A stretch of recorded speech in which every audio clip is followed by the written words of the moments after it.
I got this PU match versus the god of PU. And I actually, when I started this battle, I was like, oh man, this guy's team looks really solid.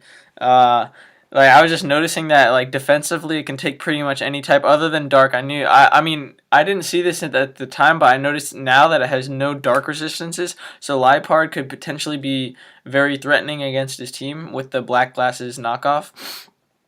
But just let's go with leads. So actually, the thing that I noticed in his team were two Pokemon that were gonna really annoy my team, and those two Pokemon are Mudsdale and more specifically this guy. This guy is very bulky. I have nothing to really hit this other than Stoutland's superpower. This guy's Drill Run, which really doesn't do that much, and then Flamethrower on this guy. Maybe some Scald knockoff and nothing on the Mesprit to really hit it. But so my main thing was to get rid of the Sandslash, really, and also get rid of the Mudsdale, and I'll have a much easier time with this team. I was thinking this was a sample team, and now I do know that it's a sample team, but if I had known at the time, I would have been able to have a huge edge, but I just decided to keep it clean, not look it up, and just play it out. And it was a really fun match. I wasn't intimidated, but I wanted to take this match very seriously, so that was my mindset going into this, since he had such a solid-looking team.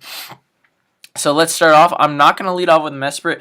I don't know why. I just wanted to lead off with Silvally just so that I could parting shot out of whatever he led in with and get an instant edge. So I led off with my Silvally, and he goes into Mesprit, and I'm going to like just straight off the bat parting shot.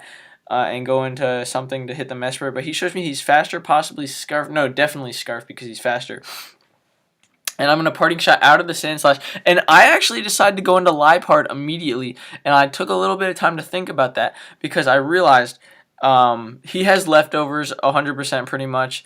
This guy is very tough on my team. If I can get this knockoff or knock off anything else on his team, that's fine. But if I can get the Sandslash knocked off, that would be so excellent. So that way he'll have no recovery out and because I've dealt with Sandslash before, and the leftovers can actually like help them a whole bunch. So he gets me Toxic. That's not a big deal. I believe I encore him into that, but it's not a big deal. So he's gonna go into Mudsdale.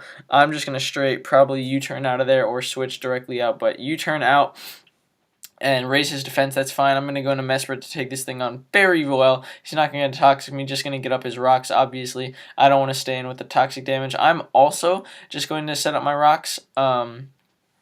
He goes into Sandslash, which is fine. I predicted him to either go for the I don't know. I knew he was going to Rapid Spin, so I just wanted the Psychic to get some damage off.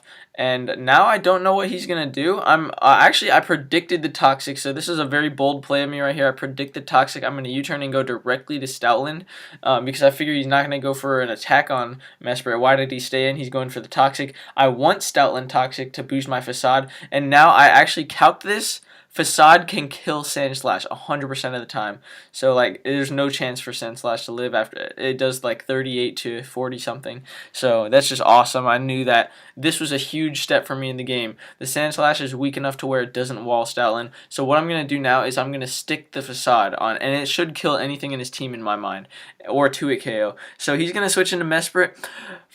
Choice Band Facade Toxic boosted, kills Mesprit, Scarfed Mesprit. That's awesome. Not too much of a surprise. He goes into Mudsdale. Now I'm thinking, okay, I'm thinking either Close Combat, Earthquake, or Protect. 3 moves I want to switch into Mesprit for. So I switch into Mesprit. I'm going to just get up my rocks. I don't care about the Toxic too much. I have Heal Bell to get rid of it.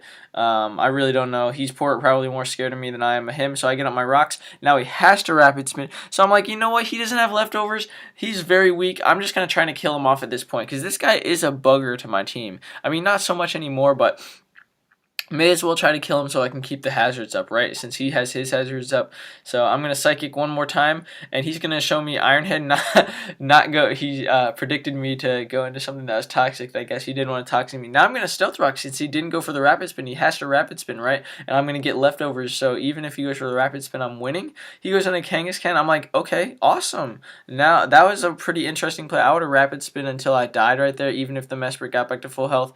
But he switches out, and now the rocks are up, and he can't switch back in, so I feel like that was a questionable play, and yeah, so I'm just going to Psychic, seeing what this Kangaskhan wants to do. He's going to go for Double Edge. I know he's going to go for it again. I actually thought really hard on this turn. I'm like, huh, I really want Mesprit, like, really badly for the Mudsdale. Like, if anything, just for the Mudsdale. Because if you look at the Mudsdale, it really just burdens my team so badly, and especially being at pretty much full health. So I'm like, you know what? I don't want Mesprit to die right here. I scouted what he's going to do, and I decided that I'm going to go into Lycanroc because it's the only thing that can take a hit and outspeed it. Well, maybe Silvally, but I just didn't want to go down that road.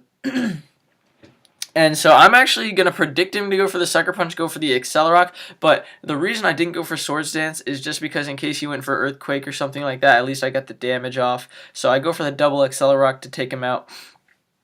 And that's awesome because he's taken down. He goes into Mudsdale, the hard counter to Lycanroc. I'm just going to switch directly into my counter for Mudsdale, the Mesprit, because that was the original reason that I kept Mesprit alive anyway, so I may as well go right back into him. I'm just going to go for the Psychic in case he wants to switch out to something. I do carry the Energy Ball for this Mudsdale. So yeah, I didn't want to go for it initially just to make him feel safe. So that's not doing too much. Toxic Message, which is unfortunately I know he's going to stay in now. So I'm going to Energy Ball this time. It does a little bit more damage, and it's looking good. So he's going to go for the Toxic, and I wanted to switch out, but I'm not going to U-turn. I still haven't seen his fourth moves. It could have been Protect for all I know. So I'm just going to hard switch into Lantern. I know he's not going to Earthquake on my Levitate. So yeah, he's going to Death Fodder the Sandslash. Interesting turn to Death Fodder the Sandslash in my opinion. But I guess he really had no switch into. He didn't know if I was going to Psychic or Energy Ball, so he couldn't have gone into anything really. And to my surprise, I was like, what do I want to do here? I was thinking, well, like, what do I want to do, you know?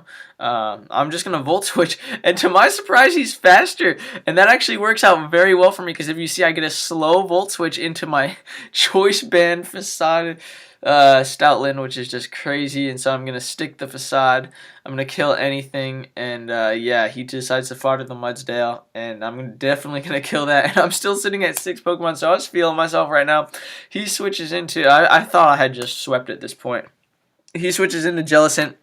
And to everyone's surprise, the Jellicent lives the Choice Band boosted Facade. I was actually very impressed by that. So he uses his Z move, which he absolutely didn't need to. That was just for style points. Okay, I thought he was doing the God play right here, going into Roselia, predicting the Accelerock, because it's my only 100% accurate move. And I thought he was going to switch back to Jellicent on the Z move, and I was actually going to respect that, but I actually have no idea what he was doing. Switching into Roselia when just to let that die when your other thing can't switch back in. I really have no idea what he was thinking, so he just forfeits.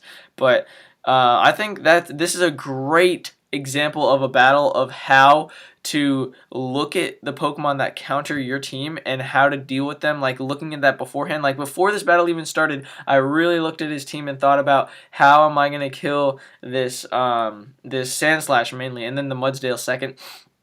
And I did exactly that, and turn 1, I was given the opportunity to safely switch into Liepard and knock off that the Sandslash, and I think that played a huge role in this game. So if you watch this whole thing, or even just that part, I hope you were able to take something away from this to apply to your battles. Team Preview is actually really awesome, and I don't think I utilize it as much as I should for planning my battle. And yeah, so I hope you enjoyed. Goodbye.